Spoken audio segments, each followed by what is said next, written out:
Bonsoir et bienvenue à tous. À la une, ce mardi, la reprise des cours au niveau de l'enseignement supérieur. Dans les deux grandes universités publiques d'Abidjan, les étudiants ont répondu présents, quoique la plupart n'ont pas pu faire cours. On fera le point de cette rentrée post-confinement en début de journal. À 300 km d'Abidjan, dans le sud-ouest du pays, la ville de San Pedro paie un lourd tribut économique en raison de la crise sanitaire. Parmi les plus touchés, les opérateurs du transport routier. Leurs activités sont à l'arrêt pour les uns et tournent au ralenti pour les autres. Nous irons à San Pedro dans ce journal. Et puis à l'étranger, Donald Trump promet de restaurer l'ordre dans une Amérique en proie à un déferlement de colère historique, menaçant de déployer l'armée si les villes et les États ne faisaient cesser les violences. Tout d'abord, on s'intéresse à la reprise des cours au niveau de l'enseignement supérieur dans les deux grandes universités publiques d'Abidjan. Les étudiants ont répondu présents, quoique la plupart n'ont pu faire cours. Au niveau des administrations, on s'organise pour faire face aux nouvelles réalités, aux nouveaux défis. Le constat de Salif Yalekwe et Tanguy Konan. Université Félix Houphouët-Boigny de Cocody, ce mardi, jour annoncé de la reprise des cours. L'ambiance silencieuse qui a régné sur les lieux depuis 2 mois a laissé la place à celle des grands jours. Des étudiants heureux de retrouver leur espace de cours, non sans avoir quelques inquiétudes. Sur place, des dispositifs sanitaires sont installés. Le Covid est bien présent. La population universitaire en est bien consciente. Notre inquiétude, c'est de peur d'être contaminé par la maladie. On était programmés, nous sommes venus, mais les salles sont encore fermées. Et quand on demande, on nous dit que les cours en présidence sont pas possibles. On va faire le cours en ligne. Donc nous sommes là, on attend le chef du département pour la confirmation. Pour ces étudiants qui se retrouvent avec un grand soulagement, beaucoup reste à faire pour sauver l'année universitaire. On a vu ici un étudiant, un ordinateur, mais cela n'a pas été réalisable parce que ce n'est pas tout le monde qui avait les moyens de s'en procurer. Donc si on essayait de réduire un peu ou bien essayer de subventionner l'acquisition de ces ordinateurs portables, là, je pense bien que cette pensée ou bien cette volonté de cours en ligne peut être réalisable. La présidence de la première université publique de Côte d'Ivoire, après un conseil, indique que la priorité demeure les cours en ligne. Aujourd'hui, toutes les UFR des sciences de la santé se sont inscrits dans cette dynamique. Les cours ont été réalisés, continuent de se réaliser en ligne. Pour toutes les autres UFR, on a entamé la procédure, c'est-à-dire former les enseignants pour que ces cours en ligne se fassent de façon effective. L'année universitaire sera réalisée.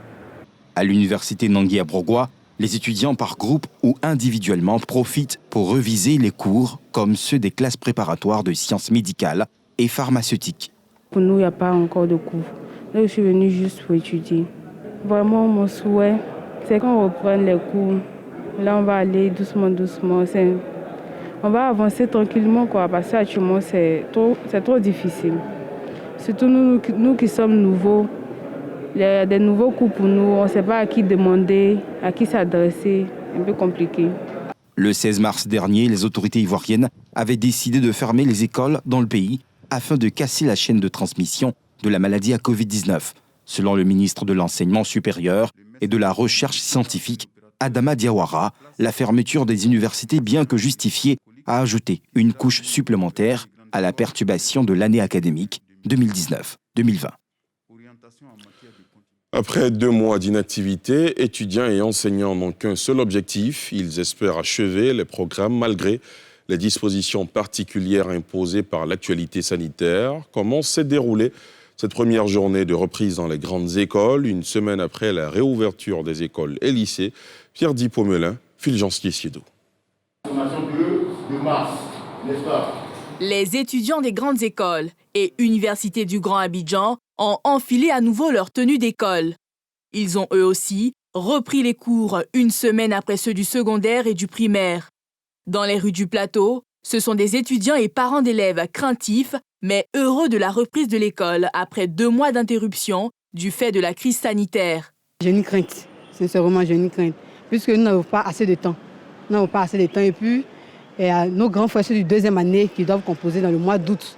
Bon, je ne sais pas si on pourrait achever le programme. En tant que parents d'élèves, on avait beaucoup peur de la maladie, parce que nous déjà, en tant qu'adultes, au niveau des différents services où nous travaillons, des dispositions strictes avaient été prises.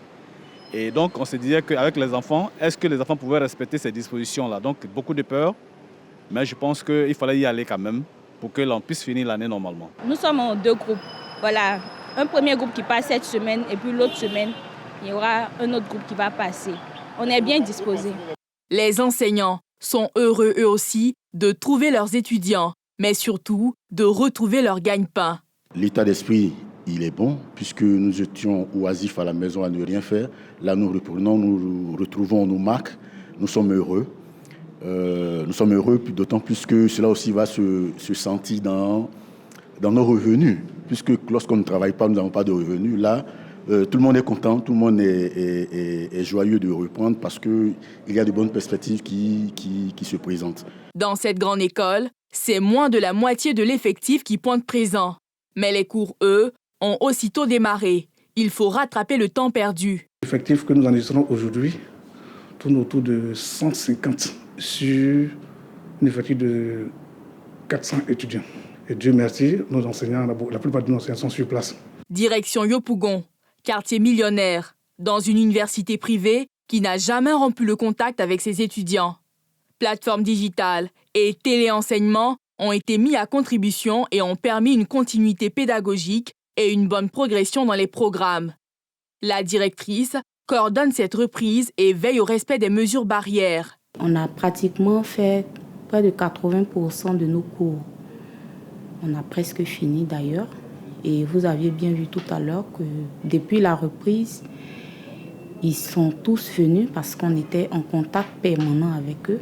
Si cette reprise se déroule sans encombre, les examens du BTS, brevet de technicien supérieur, pourront se tenir selon les autorités entre fin août et début septembre 2020. Et au moment où les étudiants reprennent le chemin des amphithéâtres, les transports en commun enregistrent de grosses affluences. Un exercice pas toujours aisé, vu qu'il faut désormais faire appliquer les mesures barrières.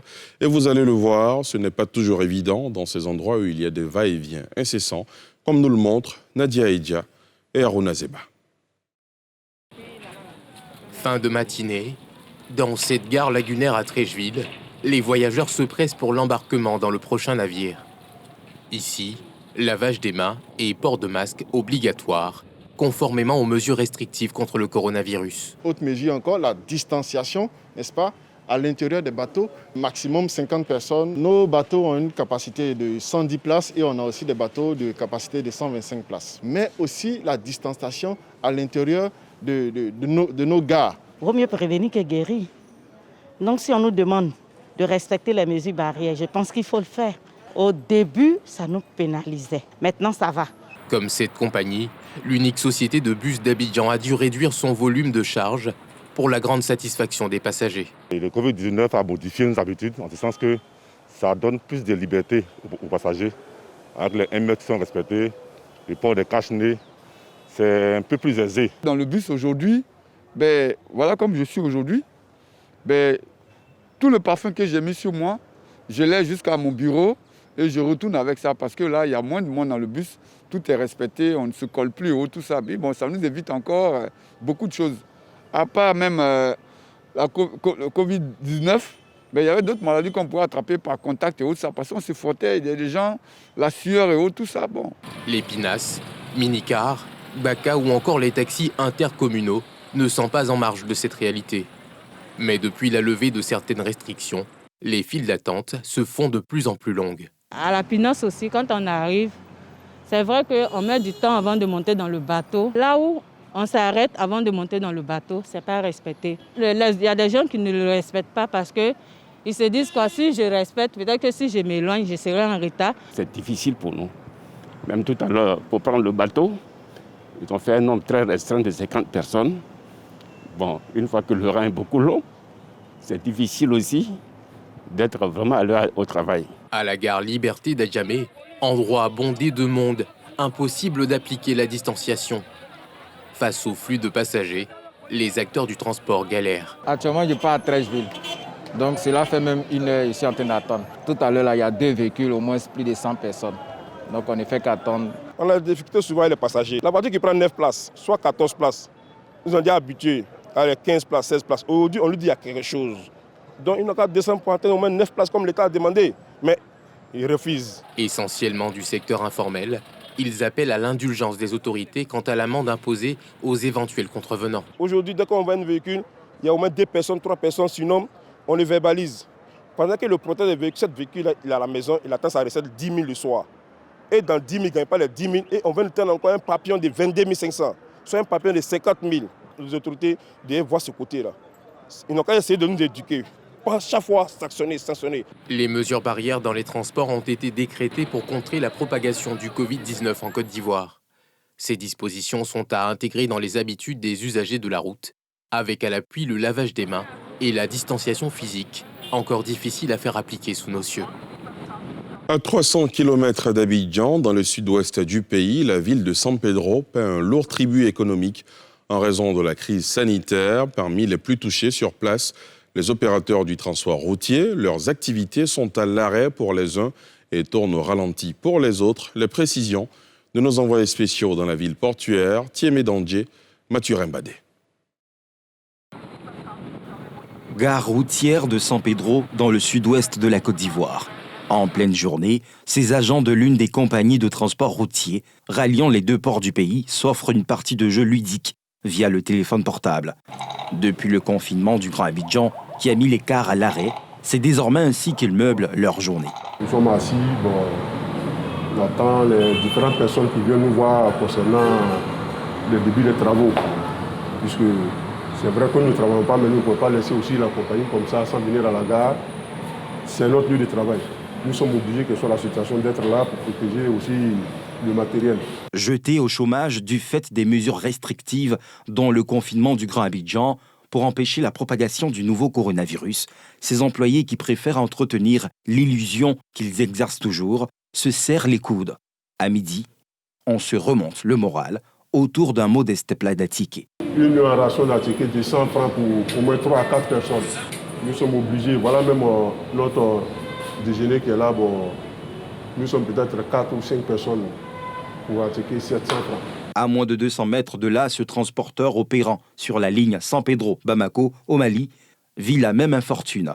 Tout est à l'arrêt depuis la mesure de fermeture des frontières.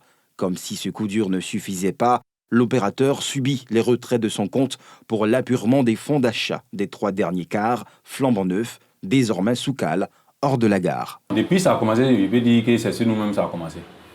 Avant la fermeture d'Abidjan, quand ils ont dit Ariel, tout, les frontières, c'est depuis à ce jour les cars là sont garés. Les cars même j'étais au Mali, j'étais obligé de les faire sortir vite, faire le carburant pour les faire rentrer sur San Pedro. Et depuis à ce jour, ils sont garés. Patron de cette compagnie de mini-cars communément appelée Massa, sur des lignes de l'intérieur du pays, cet autre transporteur connaît une situation différente. Ces véhicules qui font les lignes interurbaines exercent toujours, mais l'opérateur qui impose le respect des mesures barrières ne se frotte pas les mains. Bon, avec la prescription du gouvernement, il faut diminuer le nombre de passagers par véhicule, ça ne va du tout pas. Pour des véhicules qui nous rapportaient par jour 25 à 30 000, actuellement la recette varie entre 10 000 et 15 000. Ces réalités sont portées au quotidien au Haut Conseil des transporteurs de la région, à quelques mètres de là. Pour son président, la Covid-19 est venue mouiller leur pain. Assommé par les difficultés relevant de la crise sanitaire, il estime qu'un regard sur la situation particulière de ses camarades s'impose. Il n'y a rien qui bouge. Vous voyez, il y a des véhicules qui sont garés qui doivent payer des millions. Ils sont garés, ils n'ont même pas payé 5 francs. Mais le véhicule qui va dans tout le coin, tout le monde a un problème. Même les villes ont un problème. Il n'y a rien qui bouge. Rien ne va dans nos transports. Quand il y a un problème, chez nous, on dit quand l'enfant pleure, au moins pleure son papa et sa maman. Nous, on pense qu'on demande pardon à l'État, le cadre de transporter. Tous les transporteurs, mais particulièrement ceux qui ont des crédits, de gros crédits de transport. Il y en a que de nouvelles cartes qui sont garées, qui n'allaient pas payer. Mais tout compte fait, les gens, on les oblige à payer. En attendant une suite favorable, chauffeurs et transporteurs ont un vœu. La fin d'une maladie venue mélanger leurs affaires et bouleverser leur quotidien devenu bien précaire. On en vient au traditionnel décompte sur la situation du Covid-19 en Côte d'Ivoire. 73 nouveaux cas enregistrés ce jour, 34 guéris et 0 décès. Toutes les précisions avec Mamadou Samba, le directeur général de la Santé. Le ministère de la Santé et de l'Hygiène publique a enregistré ce jour, mardi 2 juin 2020, 73 nouveaux cas de Covid-19 sur 470 échantillons prélevés, soit 15,5% de cas positifs, 34 guéris et 0 décès. À la date du 2 juin 2020, la Côte d'Ivoire compte donc 3024 cas confirmés, dont 1501 personnes guéries, 33 décès et 1490 cas actifs. Le nombre total d'échantillons est de 28 120. Le ministre de la Santé et de l'Hygiène publique insiste sur le fait que la pandémie n'est pas terminée. Il rappelle aux populations que le virus est là, dans notre pays, et que nous devons rester prudents. Le ministre de la Santé et de l'Hygiène publique en appelle à la responsabilité et au civisme de tous afin de respecter les mesures barrières, notamment le lavage régulier des mains avec de l'eau et du savon, le port obligatoire du masque dans les espaces publics pour vous protéger et protéger les autres. Rappelons les chiffres. Ce lundi, la Côte d'Ivoire franchit donc la barre des 3000 cas, précisément 3024 cas confirmés, dont 1501 personnes guéries, 1501 personnes guéries, 33 décès et 1490 cas actifs. Continuons évidemment d'observer les mesures barrières pour vite sortir de cette crise sanitaire. Et parmi les personnes vulnérables au Covid-19, il faut compter les PVVIH, les personnes vivant avec le VIH-Sida. Il faut donc les préserver du coronavirus. C'est ce qui a poussé le ministère de la Santé et de l'Hygiène publique, à travers le Fonds national de lutte contre le sida, a procédé à une remise de kits alimentaires et de matériel de protection anti-Covid-19. Ces dons, d'une valeur de 135 millions de francs CFA, ont été remis aux ONG de lutte contre le sida afin d'être distribués aux malades. Yeli Traoré, Eric Kimo. Depuis 7 mois, la pandémie du Covid-19 attire tous les projecteurs, au point que les autres grandes pathologies semblent être oubliées. C'est le cas notamment des personnes vivant avec le VIH-Sida, alors que cette catégorie de la population fait partie des personnes les plus vulnérables à la contamination au Covid-19, d'où l'initiative du Fonds national de lutte contre le VIH. La Covid-19, ce nouveau fléau qui bouleverse toutes les planifications, nous a amenés à réorienter certaines de nos activités, notamment en ce qui concerne les prestations aux personnes vivant avec le VIH, afin de parer au plus urgent. En effet, ces personnes font partie des populations à risque élevé et subissent de plein fouet les effets socio-économiques de la COVID, aggravant ainsi leur état de précarité dû au VIH-Sida. Les kits ont été réceptionnés par les ONG œuvrant dans le cadre de la lutte contre le sida, qui saluent l'initiative. Je voudrais, au nom du COSI et du RIP, les bénéficiaires, remercier le donateur, le Fonds national de lutte contre le sida, notre partenaire légendaire qui ne ménage aucun effort pour accompagner régulièrement toutes nos actions communautaires. Le ministre de la Santé et de l'Hygiène publique insiste sur l'importance et l'urgence d'assister les personnes vivant avec le VIH en cette période de crise sanitaire. Le soutien du ministère de la Santé et de l'Hygiène publique à travers le Fonds national de lutte contre le sida est la preuve que les personnes vivant avec le VIH-Sida font partie de nos préoccupations, car elles font partie des populations à risque accru face à la menace de la COVID-19. La situation du VIH-Sida demeure préoccupante en Côte d'Ivoire, avec une prévalence au sein de la population générale estimée à 2,5%, tandis que 460 000 personnes vivent avec la maladie, selon l'ONU-Sida en 2018. Dans le reste de l'actualité à l'étranger, Donald Trump promet de restaurer l'ordre dans une Amérique en proie à un déferlement de colère historique, menaçant de déployer l'armée si les villes et les États ne faisaient cesser les violences. Yeli Traoré. Donald Trump avait annoncé d'un ton martial le déploiement de milliers de soldats lourdement armés et policiers dans la capitale pour mettre fin aux émeutes et aux pillages. 8 jours après la mort à Minneapolis de George Floyd, les villes américaines ont connu une nouvelle nuit de troubles, pillages et affrontements avec la police, malgré l'engagement solennel de restaurer l'ordre, au besoin en recourant à l'armée. Si une ville ou un État refuse de prendre les mesures nécessaires pour défendre la vie et les biens de ses habitants, alors je déploierai l'armée des États-Unis et je résoudrai rapidement le problème à leur place. Le président américain qui dénonce des actes de terrorisme intérieur insiste sur la nécessité de ramener le calme dans le pays, notamment la capitale fédérale. Je prends également des mesures rapides et décisives pour protéger notre grande capitale Washington DC. Ce qui s'est passé dans la ville hier soir est une honte absolue. En ce moment même, j'envoie des milliers et des milliers de soldats lourdement armés, de personnel militaire et de forces de l'ordre pour mettre fin aux émeutes, aux pillages, au vandalisme, aux agressions et à la destruction gratuite. Le candidat démocrate à la Maison-Blanche, Joe Biden, a accusé mardi Donald Trump d'avoir transformé les États-Unis en un champ de bataille, en promettant de tout faire pour guérir les blessures raciales s'il gagne la présidentielle en novembre. Et c'est ici que prend fin ce NCI News. Merci de l'avoir suivi. Excellente soirée sur la nouvelle chaîne ivoirienne. Demain, 19h50, retrouvez Mélina Makissi.